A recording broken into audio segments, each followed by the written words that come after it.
উজানি ঢল ও টানা বর্ষণে সৃষ্ট আকস্মিক বন্যায় তলিয়ে গেছে জমাদার খালের উপর গত কয়েক বছরে গড়ে ওঠা পূর্ব সদরপুর নয়াপাড়া ও পশ্চিম কটুখালীপাড় গ্রামের যাতায়াতের একমাত্র রাস্তাটি। শৌখিনতায় নবাবী আভিজাত্যের পাঞ্জাবি নিয়ে নবাব আরুন পাঞ্জাবি এখন বিয়ানীবাজারে। জামান প্লাজা, দ্বিতীয় তলা, বিয়ানীবাজার। গত কয়েকদিন পানি কিছুটা কমলেও স্থানীয় অধিবাসীদের দুর্ভোগ ভোগান্তি কমছে না গ্রামের একমাত্র রাস্তাটি ব্যবহারে। আমরা যে কষ্ট বা দেখাইনি, আমরা নৌকা ছাড়া যাইতামও পারি না। ও এবলা হসপিটাল যাইতাম নৌকায় যাওয়ার লাগে।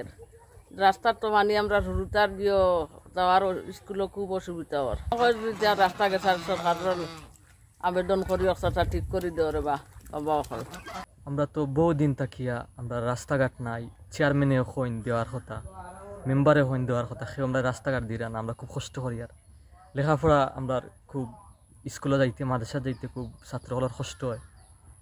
এরপর বহুত বেমারি মানুষ আছে, বেমারি মানুষ হল আওয়া যাওয়া যাতায়াত করা খুব বেশি কষ্ট হয় গিয়া। আমরা রাস্তা থানিয়ে গেছে, আমরা বহুত কষ্ট করি যাই, স্কুলে যাওয়া করি, নৌকা না পাইলে স্কুলে যাইতাম পারি না। তিলপাড়া, মাথিউড়া ও মোল্লাপুর ইউনিয়নে ভোটারদের সমন্বয়ে গড়ে ওঠা এই গ্রামের নেই কোনো নির্দিষ্ট ইউনিয়ন।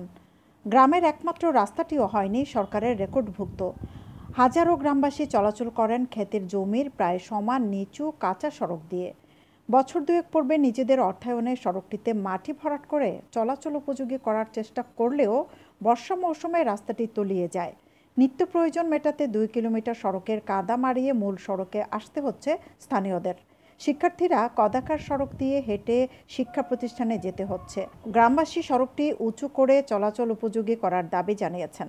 বেমারি ইতার হয় না তো বইয়া নিত্রা খেউ খান্দ করি খেউ নৌকায় দেখা কম শিকেলা তো দেখো বেটা যার কিলা কমটি মারিয়া আটুয়ানি উড়াত পানি আই সপ্তাহ দিন ধরে আমরা তো আসা হল সময় আছে সরকার হয়ে গেছে, আমরা রাস্তা গেছে আমরা করিয়া দিতে ও আবদারু আমরা এই রাস্তা উঁচু হয়ে গেলে পানির সমস্যা কমে যাব, কোনো সমস্যা থাকতো না।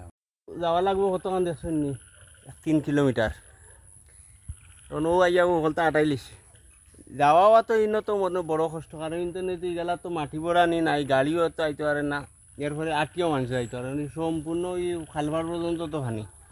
এখন স্কুলেও বাচ্চা কাচ্চাও যাওয়া যায় না, সকালে দেখছি যে মনে হয় তারা খুব কষ্ট হয়ে থাকতে আছে। এখন দেখো আপনারা মানে খেরা আছে বা মন্ত্রী মিনিস্টার যারাও যার কাছে মনে হয় এই রাস্তা এটা খাম মনে হয় তারা একটু আবেদন করলে মনে হতো জনগণের লাগে সুবিধা ভালো হইব আর কি।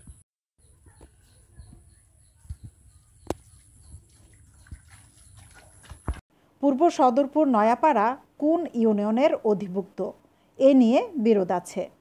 এখানকার বাসিন্দারা অনেকেই তিলপাড়া, মাথিউড়া ও মোল্লাপুর ইউনিয়নের ভোটার হওয়া সূত্রে নিজ নিজ ইউনিয়নের সুবিধা ভোগ করেন।